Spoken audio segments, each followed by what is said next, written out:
everybody, my name is Josh Castleberry. I am the owner and operator of Castle Coffee in Albuquerque, New Mexico. Today we're actually going to be going over this new series that we're going to start doing. It's called a brewing series. We're going to do different brew methods and kind of give you guides and videos on how we think that they would taste the best with some tried and true methods. Some are unique, some are they're more popular, and so we've just taken them in and made it our own. So today we're actually going to be going over the Hario V60. This is a very, very popular manual pour over brew method. It's actually what we use at our brick and mortar in Albuquerque, downtown Albuquerque. Whether or not you're starting a new kind of pour over setup, or you're trying to upgrade your previous one, some things that you'll need, some tools for the trade, you could say, that you'll need to kind of get started are going to be a grinder, a burr grinder specifically. If you have a blade grinder, the blade grinder actually kind of chops those beans into particles that are not the same size. And so when you put them in the brew chamber, they're actually going to extract funky and kind of differently because they're not all the same, kind of particle size. So what a burr grinder does is it has two burrs that kind of work against each other and create a very consistent grind setting that'll create a better extraction within your brew method, brew chamber. And so you want to get a burr grinder. You can get a manual one. They come fairly cheap as a manual, or you can go high end, electronic burr grinder. Either, any of them work. I started when I first got into coffee with a manual grinder, a burr grinder, and then now, we use Fellow for our stuff at the shop and for personal use. So we have a Fellow Ode grinder here. Your next thing is going to be a gooseneck kettle. So gooseneck kettle is known for its gooseneck, spout right here, as opposed to the old tea kettle spout, which has a big old, kind of part right there that when you pour is supposed to create a high flow rate and fill up your cup very quickly. Well, for kind of manual brew methods, you want a steady flow rate that you can control, and that is much easier done with a gooseneck kettle. Again, you can get those, Amazon, Walmart, Target, kind of anywhere that are either electronic or stovetop. Ours is, again, a Fellow, and ours is temperature controlled. So if you can temperature control it, I would recommend going to like a 199 degree Fahrenheit kind of temperature range for that. The last thing that I would recommend is a scale. You can do like a regular weight scale, like a food scale that does in grams in your phone timer. But if you do have the resources to, I would recommend getting a time weight combo that actually has it all on the same screen. It just makes your life so much easier, and you can see everything right here without having to pull out your phone and everything. But again, I get money constraints, time constraints. If you use your phone timer, that works just as good. So once you have those three kind of tools, then we're going to get into the fun part, which is actually brewing with your V60. So we do a 1 in 14 brew ratio, which just means that for every 1 gram of coffee, there's 14 grams of water. And to even more further explain that, 360 grams, as your scale, as I said earlier, is weight in grams. 360 grams is equal to a 12-ounce cup of coffee. So your normal cup, your kind of usual sizes are 8, 12, and 16 ounce. We usually do a 12-ounce cup of coffee, which is 360 grams. So if you are using a regular cup of coffee that's in that range, all you do is take your 360 grams and divide it by your ratio, which, like I said, is for us a 1 in 14. So you take that 360 divided by 14, and that's how much coffee I will put into my brewer, which for us is 25.7. So what I do is I'll weigh out. We're using our honey process Columbia for our pour over this morning, and what we're going to do is I'm going to weigh out 25.7. And I'm actually going to weigh out a little more than that, just because you do lose some beans, some weight actually in the grinder. So if I put in exactly 25.7 into here, grind it through my grinder, it won't come out fully 25.7. You'll probably get 24.9 or 24.5 or something like that. So I always go a little more, and then I'm going to put that into my grinder here.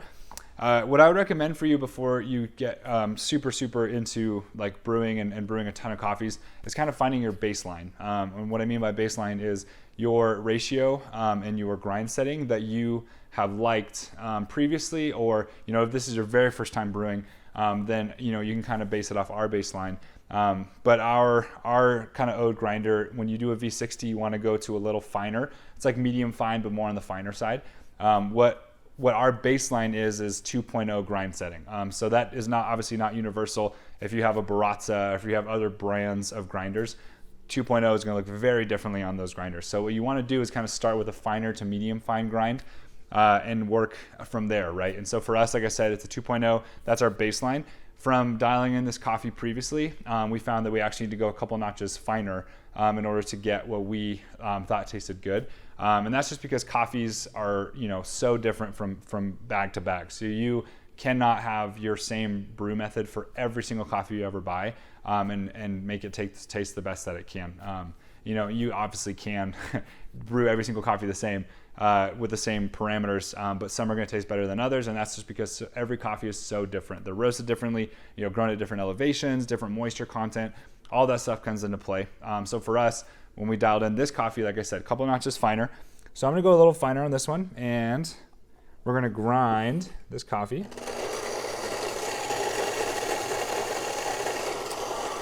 And your V60 filter,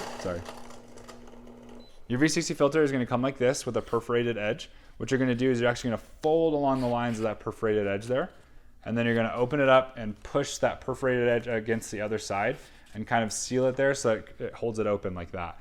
So when you put it into your brew chamber, you're going to be able to take your coffee, and with every brew method that has a paper filter, you're going to want to pre-wet that filter to get all of that paper taste out of there. So I'm pre-wetting my filter here, trying to get everything submerged in water. And then you're gonna let that drain. And like I said, what that does, it just helps get all that paper taste out of your final cup. So once it's done there, I'm gonna pour that out. I'm gonna take this, and then you're gonna tare your scale. You're gonna zero it out. I'm gonna take my coffee and I'm gonna fill it to that 25.7 grams, which again is a 1:14 ratio. And I'm gonna weigh that real quick. Perfect. All right, and once I get my coffee in there, what I'm gonna do, and you kind of saw me do, is I'm gonna shake the base and I'm gonna kind of tap it, just so I get a level base, the grounds are level inside the brew chamber. And what that's gonna do is it's gonna help with inconsistency of extraction. Again, if you put your coffee in and it's a little higher on one side or the other, water's really lazy, and so it's going to want to try to find the quickest way out of there. So if you pour it in there, it's going to go on the low side, and it's actually going to cause inconsistent extraction, and it will affect your end cup. So what I do is I just kind of bump it like that, kind of get it level. So when I do my pours, I'm actually hitting I'm saturating all of those coffee grinds, and it will make your end cup that much better. So when I do my 25.7, I'm going to tare again, get that scale to zero, and now the fun part where we actually get brewing. So what I'm going to do is I'm going to start my timer, and what I'm going to do is I'm going to pour from the center, working outwards in circles, and this is called the bloom. And so the bloom is actually going to be releasing all of those gases, and it's going to actually start expanding a little bit. So you're going to see kind of the top kind of blowing up a little bit, kind of growing, and this is all those gases being released. And this is very aromatic. There's going to be a ton of smells, like really, we do a more light to medium roast. So for us, it's going to be really floral, kind of fruity notes going on in there. And then my next pours are actually going to be just directly in the center. So I am going to be pouring in the center, kind of building up a crust for 50 grams. And then I'm going to pause. So 50 grams. I'm going to pause anywhere from 5 to 8 seconds. And then pour again. And you just want to make sure you're hitting the middle of your coffee bed here. And you're going to build up that top crust there. And why I pour in the middle is because it's a cone brewer, I want the flow rate to kind of hit the bottom, or the water coming from the stem to hit the bottom of the brewer and cause agitation for those grinds that are down there. And agitation actually helps with extraction. So if I have a flat bottom brewer, right, I'm actually going to be doing like full circles the entire time, and that helps make agitation over the entire bottom so you don't get clogs or anything. And if you don't know what a clog is, definitely you'll figure it out at one point when your coffee has a hard time draining. Usually that means it's clogged. So I do my 50 grams there.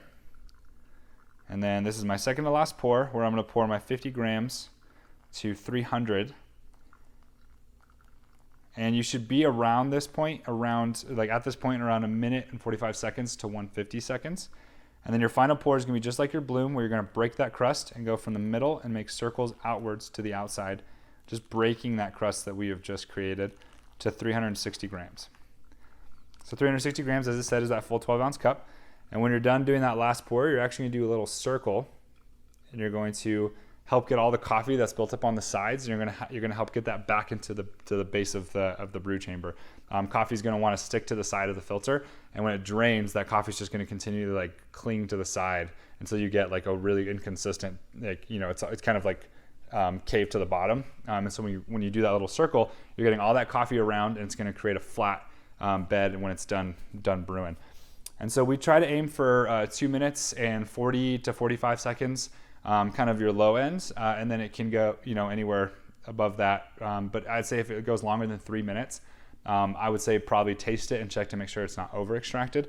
But 245 to 3 minutes is kind of our baseline that we recommend. And see, it's done there.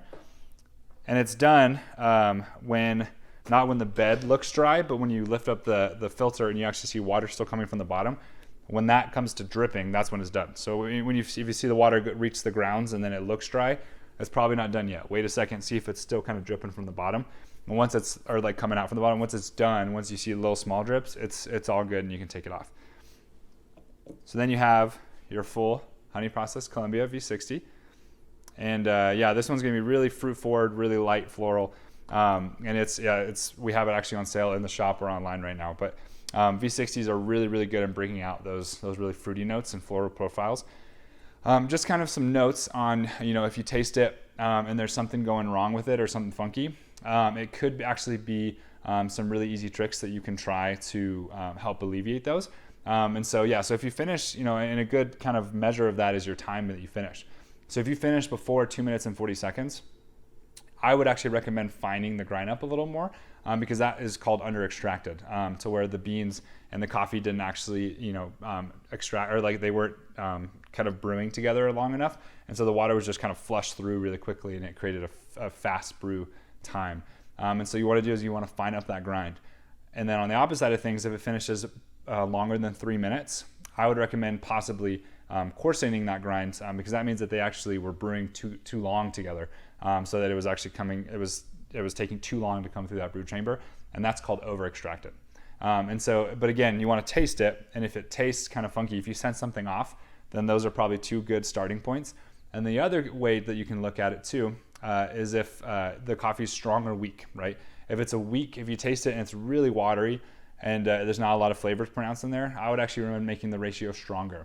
So maybe, you know, you do a 1:16 ratio, which is, you know, 360 grams and 22.5 grams in, right? That is a 1:16 ratio, and that can lead to very, very tea-like coffee, which is some people love. Some people think it's too watery, right? So you at home, you have full control over that. So all you do is just make that ratio stronger. And on the other side of things, if you taste it and it's really heavy, it's like you're kind of drinking sludge, make your ratio lighter. So for us in 1:14, if you taste that and you're like, oh man, this is really strong, I don't like this, try a 1:15, 1:16, right? Just take that final 360 grams, divide it by 15 or 16, and that's how many grams you put into your cup. And that's why the weight and the time are so important, so you can reproduce that, right? If you're doing just a cup of coffee or a teaspoon of coffee, you're not gonna be able to reproduce that because you have no idea how much is going into your brew, your V60. So I know it's a lot of information, but those are good starting points to kind of help elevate your pour over game, your V60 brewing, and make you the perfect cup that you love and that you will make over and over again. And then hopefully, yeah, when the next coffee comes in, you have fun dialing that in, and it's just a fun experience in the morning, and you get your beautiful cup of coffee. If you guys have any questions, just please email us, castlecoffeeco.com, castlecoffeecoabq at gmail.com, sorry, or our Instagram. We'd love to help answer any questions for you, but really appreciate your time, and I hope you guys have a wonderful day. We'll talk to you soon.